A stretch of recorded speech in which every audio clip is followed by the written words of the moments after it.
A Day in My Life, Bagyo Edition. Hello mga B! Samahan nyo akong mag-gym ngayong tag-ulan. Ito, nag-aabang-abang muna ako ng masasakyan, jeep, papunta sa Dau, Mabalakad. Doon po ako nag-gym. So, ito na. Malapit na po ako. And then, gagawin ko po ngayong exercise is chest exercise. Tapos, may sasamahan ko rin po ng abs. Yan. Grabe. Kahit malamig.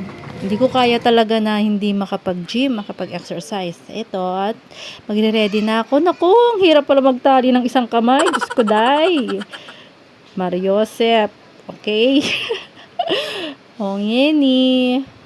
Start na po tayo magpapawis. Siyempre, uunahin ko muna yung cardio. Bike muna ako para papawisan at least 15 minutes, ganyan po, 15 to 20 minutes, depende po sa ano niyo, sa gusto nyo, ganon. Pwede namang 30 minutes, pero ako po mga 15 lang para ano lang ako, pawisan lang ako at syempre kailangan naman din natin ng cardio. Ako lang ba yung minsan kahit malamig ang sarap humiga sa kama tapos syempre mamaluktot lalo na kapag malamig pero hindi ko kaya, grabe, lalo bloated po kasi ako Syempre linisin natin ng gagamitin nating machine with alcohol, yan, ganyan po lagi. Para naman, syempre hygiene, iba-iba kasing gumagamit niyan.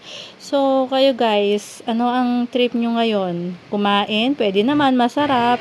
Kumain. Ito po, konti lang po ang nag-gym ngayon. Thursday, yan si coach. At least nakapagpapawis din ako Ito po, ginagawa ko po ito, bali 4 sets, 12 repetition. Yan. Naka-ano na rin po ako dyan. Naka 5 exercise po ako ng chest. Hindi ko na po pinakita. Tsaka nag-abs na rin po ako. Yun. Para pump lang yan.